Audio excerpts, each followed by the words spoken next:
Students, how are you all? I hope you all will be fine.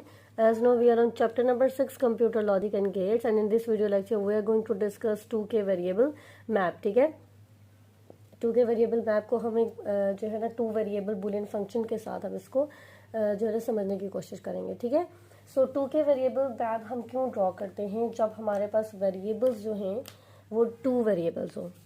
ठीक है, ए और B. अगर आपके पास वेरिएबल 2 वेरिएबल हों, सिर्फ 2 वेरिएबल आपके पास हों, तो आप जो हैं वो 2k वेरिएबल मैप जो है वो ड्रॉ करते हैं. ठीक है, अब इस बुलियन फंक्शन, इस 2 वेरिएबल बुलियन फंक्शंस के थ्रू हम डिस्कस करेंगे इस मैप को. तो सबसे पहले हम क्या करते हैं कि the first step to simplify the boolean function is to plot the terms of function on the k map. ठीक है, तो हम यहाँ पे टर्म्स को जो है ड्रॉ कर देंगे. वेरिएबल हमारे पास कौन से गिवन है? a गिवन है और b गिवन है. ठीक है, इसको लिखने का तरीका ये है कि सबसे पहले आप a नॉट लगाएंगे और दूसरा जो वेरिएबल है वो आपको नॉर्मल होगा. ठीक है, इस पे आपने b नॉट लगाना है और जो दूसरा वेरिएबल होगा वो नॉर्मल होगा. ठीक है, ओके. जो हमारे पास ये होता है ये कॉम्प्लीमेंट्स होते हैं. इन कॉम्प्लीमेंट्स को हम प्राइम बी बोलते हैं. ठीक है, तो हम अगर इसको बी प्राइम बोलें या ए प्राइम बोलें या ए कॉम्प्लीमेंट बोलें, बी कॉम्प्लीमेंट बोलें या ए नॉट बोलें या बी नॉट बोलें, ठीक है, सबका मतलब एक ही है. ठीक है, सबसे पहले हम क्या लेंगे? प्रोडक्ट ले लेंगे.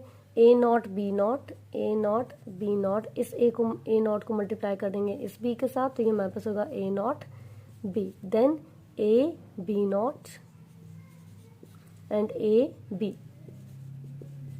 ओके, ये तो हमने इन टर्म्स का प्रोडक्ट ले लिया. अब हमने ये चेक करना है कि इस बुलियन फंक्शन में जितनी भी टर्म्स गिवन हैं वो इस सेल में कहाँ पे लाई कर रही हैं. जब आप जहाँ पे भी ये लाई कर रही होंगी ना, वहाँ पे आपने 1 लिख देना. अब आपने ऐसा नहीं करना कि इसी को रेज करके इस पे 1 लिख लिया. आपने एक और इसी तरह का 2k वेरिएबल मैप बनाना है और जहां जहां पे ये तीनों टर्म्स लाई कर रहे होंगे हम वहां पे 1 पुट कर देंगे. हमने इसी तरह का एक मैप ड्रॉ कर दिया. यहाँ पे हम ए लिख देंगे, बी लिख देंगे और वेरिएबल्स को जो है रोज और कॉलम में मेंशन कर देंगे. A not A, B not B. Okay, अब यहाँ पे हमने इस मैप में हमने 1 पुट करना है और 1 हम तब पुट करेंगे, चेक करेंगे कि यहाँ से कौन सी वाली टर्म मैप के किस सेल में लाई कर रही है. A not B, let's see, A not B, 1. Next is A B not, A B not, and next is A B, तो 1 यहाँ पे लिख देंगे. उसके बाद क्या करते हैं, इसकी ग्रुपिंग करते हैं. ठीक है, तो ग्रुपिंग में जो है जब आप ग्रुप्स बना सकते हैं वो इवन नंबर के ग्रुप बना सकते हैं, मतलब 2 4 6 8. ठीक है, 2 4 8 का ग्रुप बन सकता है. ठीक है, अब मेरे पास यहाँ पे ये भी ग्रुप बन रहा है 1 और ये भी ग्रुप बन रहा है. एक चीज आपने याद रखनी है, ऐसा आपने नहीं करना कि आप ग्रुपिंग डायगोनल में कर दो. ग्रुपिंग कभी भी डायगोनल में नहीं होगी. ठीक है, ग्रुप्स आपके पास इस तरह फॉर्म के बनेंगे. कभी भी कोई भी डायगोनल अगर यूं ग्रुप बन रहा है या यूं ग्रुप बन रहा है तो इस फॉर्म में आपके पास ग्रुपिंग नहीं होगी. तो हमारे पास एक ये ग्रुप बना था और एक ये ग्रुप बना था. ठीक है, फिर आपने इसके बाद जो नेक्स्ट स्टेप आपने क्या करना है, पहले आपने क्या किया था पहले स्टेप में कि आपने 2k वेरिएबल मैप बनाया था. फिर आपने एक और मैप बनाया था जिसमें इन टर्म्स को जो है ना वो जिस सेल में ये लाई कर थी वहाँ पे आपने 1 लिख दिया था. नेक्स्ट आपके पास जो स्टेप है वो आपके पास है ग्रुप्स का. ठीक है, तो यहाँ पे मेरे पास कितने ग्रुप बन रहे हैं? Group 1, group 2. आपकी मर्जी, आप इसको ग्रुप 2 बोल दें, इसको ग्रुप 2 बोल दें, इट्स अप टू यू. ठीक है, करना आपने ये है कि मैं ग्रुप 1 इसको ले लेती हूँ, इट्स अप टू यू. अगर आप जो भी लेना चाहें आप यहाँ पे ग्रुप 1 ले सकते हैं. A not B plus A B. ठीक है, यहाँ पे हमने वेरिएबल्स को जो कैंसिल करना है. कैसे कैंसिल होंगे? जो वेरिएबल्स डिफरेंट होंगे. ठीक है, जैसे आपके पास ये ए नॉट है, ये ए है, तो डिफरेंट वेरिएबल कैंसिल हो जाएंगे. अगर आपके पास वेरिएबल सेम होते हैं, यहाँ पे भी ए नॉट है, यहाँ पे भी ए नॉट है, तो ये कैंसिल नहीं होगा. यहाँ पे ये नॉर्मल वाला ए है तो ये दोनों भी कैंसिल नहीं होंगे क्योंकि सेम है. ये दो ए नॉट है तो ये भी सेम है, ये कैंसिल नहीं हो गए. तो आपने इस ग्रुप्स में इस ग्रुप 1 में चेक करना है कि कौन से वेरिएबल डिफरेंट है। तो जो वेरिएबल डिफरेंट होंगे हम उनको कट कर देंगे। जैसे ये ए नॉट है और ये ए है, तो ये दोनों कट हो गए। बी और बी सेम है, तो ये दोनों कट नहीं होंगे। ठीक है, ये हमने यहाँ पे बी लिख दिया। ग्रुप नंबर 2 की तरफ चलते हैं। ग्रुप नंबर 2 में है मेरे पास A B not plus A B. अब चेक करते हैं यहाँ पे कौन से डिफरेंट है कौन से सेम है। तो ए और ए ऑब्वियसली ये सेम है, तो ये एज इट इज हम लिखेंगे। बी और बी नॉट और बी ये हमारे पास डिफरेंट है। ठीक है, एक चीज आपने याद रखनी है कि यहाँ पे भी अगर बी लिखा हुआ यहाँ पे भी बी लिखा हुआ तो आपने 2 दफा बी नहीं लिखना। ठीक है, बी आपने एक ही दफा लिखना है, चाहे कोई भी यहाँ पे इनपुट गिवन हो, कोई भी वेरिएबल गिवन हो। ठीक है, आपने एक ही दफा लिखना है। यहाँ पे भी ये है यहाँ पे भी है, तो मैं ये ए नॉट प्लस ए नहीं लिखूंगी या डॉट मल्ट प्रोडक्ट की फॉर्म में इसको नहीं लिखूंगी, सिर्फ एक ही दफा मैंने ए लिखना है। ठीक है, उसके बाद हम इसे क्या करेंगे, सिंप्लीफाइड फंक्शन लिखेंगे, सिंप्लीफाइड बूलियन फंक्शन,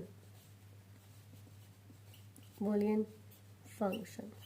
ठीक है, तो मेरे पास सिंप्लीफाइड बूलियन फंक्शन क्या बनेगा, यहाँ पे f1 था तो मैंने यहाँ पे f1 लिख दिया, f1 a। अब इन दोनों टर्म्स को आपने ऐसे a डॉट b या a प्रोडक्ट की फॉर्म में नहीं लिख देना, आपने इन दोनों टर्म्स को जो है वो with the help of plus आपने इनको ज्वाइन कर देना। ये मेरे पास क्या बन गई है, सिंप्लीफाइड बूलियन फंक्शन। ठीक है, हम क्या करते हैं के मैप में कि हमारे पास जो बूलियन फंक्शन गिवन होता है इसको सिंप्लीफाइड बूलियन फंक्शन में कन्वर्ट करते हैं। मतलब सिंपल जो है ना, आप ये देखें ये इस एग्जाम्पल इस सिंप्लीफाइड बूलियन फंक्शन में और इस बूलियन फंक्शन में काफ़ी जो है ना वो डिफरेंस है।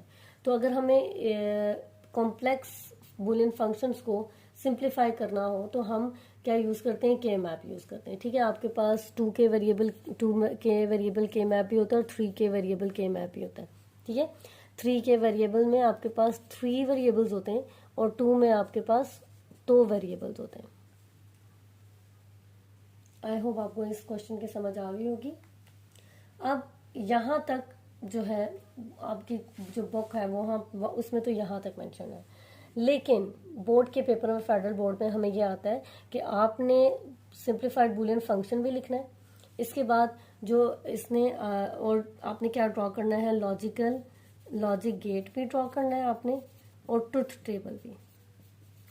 ठीक है, ये भी आपने ड्रॉ करना है। ठीक है, तो मैं आपको अभी जो है ड्रॉ करके बताऊंगी कि आपने इसको कैसे ड्रॉ करना है। ठीक है, तो हमारे पास सिंप्लीफाइड बूलियन फंक्शन क्या थी, f1 is equal to a plus B. अब इस सिंप्लीफाइड बूलियन जो है ना फंक्शन का, नॉट दिस। ठीक है, अगर आपको आता है कि ड्रॉ द 3 के variable map and also draw logical circuit and truth table, तो आप जो लॉजिकल सर्किट और ट्रुथ टेबल लिखते हैं वो इस सिंप्लीफाइड बूलियन फंक्शन का लिखते हैं। ठीक है, ऐसा नहीं है कि आपने इसको ड्रॉ नहीं करना। ठीक है, आपने के मैप में पुट करना है इन टर्म्स को, जो भी आपके पास सिंप्लीफाइड बूलियन फंक्शन आएगी उसका आपने logical circuit and truth table को ड्रॉ करना है। तो मैं इसका आपको लॉजिकल सर्किट और ट्रुथ टेबल भी है जो अभी ड्रॉ करके दिखाती हूँ, आपको सिखाऊंगी भी इसको कैसे ड्रॉ करना है। सो हमारे पास सिंप्लीफाइड बूलियन फंक्शन क्या थी, f1 is equal to a plus B.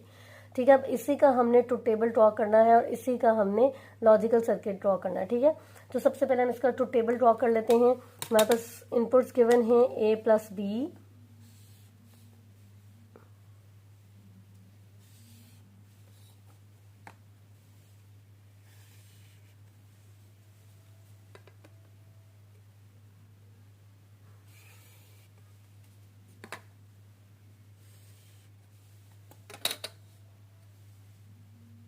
सो ये हमने जो है ना सिंप्लीफाइड बूलियन फंक्शन का ट्रुथ टेबल ड्रॉ किया है। ए इनपुट ली है, बी इनपुट ली है और f1 equal to a plus B हमने फाइंड आउट करना है। ठीक है, आप सिंपली f1 भी लिख सकते हैं। ठीक है, लेकिन मैंने जो है वो फुल टर्म को यहाँ पे लिख दिया है। इसके पॉसिबल कॉम्बिनेशंस बनाने हैं हमने, तो हमें इनपुट लेनी होगी 0 0 1 1 0 1 0 1। ठीक है, जब आपके पास टू वेरिएबल्स होंगे ना, तो 2 वेरिएबल्स गिवन होंगे।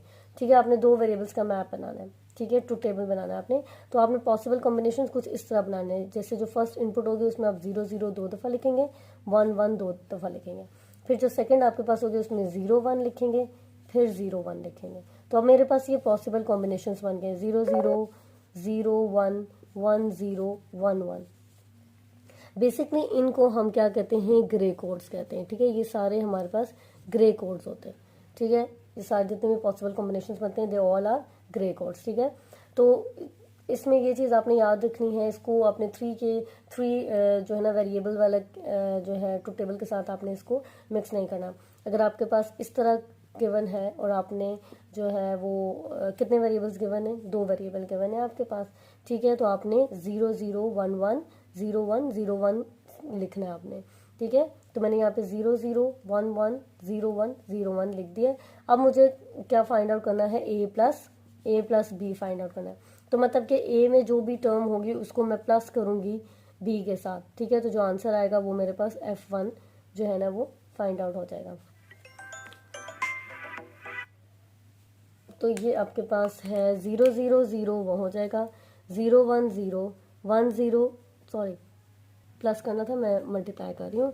0 0 आपके पास 0 ही रहेगा, 0 प्लस 1 आपके पास 1 आ जाएगा, ठीक है। 1 0 1 1 1 1, ठीक है। ये मैंने इस सिंप्लीफाइड बूलियन फंक्शन का जो है वो ट्रुथ टेबल जो है वो ड्रॉ कर लिया। अब इसी का हमने लॉजिकल सर्किट ड्रॉ करना है, ठीक है। ट्रुथ टेबल इसका ड्रॉ करते, लॉजिकल सर्किट ड्रॉ करते हैं। मेरे पास a प्लस बी है तो सिंपल a लिखूंगी, यहाँ पे b लिखूंगी, ठीक है। और इसको विद द हेल्प ऑफ 1 और गेट मैं इसको ज्वाइन कर दूंगी। ये मेरे पास क्या बन गया, F1 a plus B. Okay, I hope आपको ये चीज़ समझ आ गई होगी। Thank you so much.